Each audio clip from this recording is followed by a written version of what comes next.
ഭരണി നക്ഷത്രം. ഈ വർഷത്തെ വിഷുപ്പരത്തിൽ വളരെയധികം ഗുണഫലങ്ങളാണ് ഇവരെ തേടി എത്തുന്നത്. ഏഴര ശനി തുടങ്ങുന്നത് കൊണ്ട് തന്നെ അക്കാര്യമൊന്ന് ഓർക്കുക. എഴുത്തുകുത്തുകളിലും രചനകളിലും വലിയ വിജയമാണ് ഇവർക്ക് ഉണ്ടാകാൻ പോകുന്നത്. അതുവഴിയുള്ള ലാഭമോ പുരസ്കാരമോ ലഭിക്കാം. പൊതുജനങ്ങൾക്ക് അവബോധം നൽകുന്ന രചനകൾ ഉണ്ടാകാം.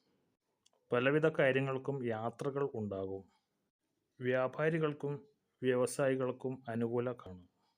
സാമ്പത്തിക ലാഭം ഈ വിഷുവർഷം തുടങ്ങുമ്പോൾ തന്നെ ഉണ്ടാകും. രാജപ്രീതി ലഭിക്കാൻ സാധ്യതയുണ്ട്.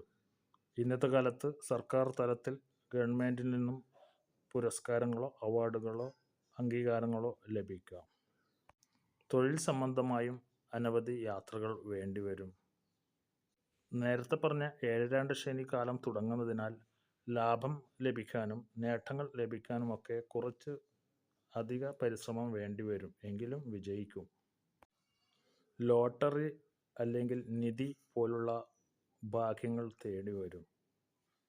കളത്രപുത്രാദികൾക്ക് ശ്രേയസ്സും അഭിവൃദ്ധിയും ഉണ്ടാകും.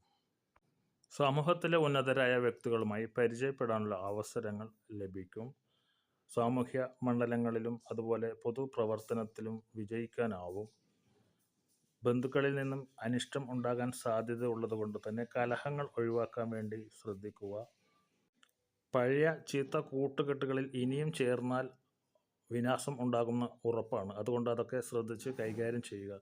ഏഴരാണ്ട ശനി തുടങ്ങുന്നതിനാൽ വളരെ ഭക്തിയോടും അതിൻ്റേതായ ചിട്ടവട്ടത്തോടും ജീവിച്ചാൽ പഴയ ആ ഐശ്വര്യം വീണ്ടും നിലനിർത്തി മുന്നോട്ട് പോകാൻ സാധിക്കും.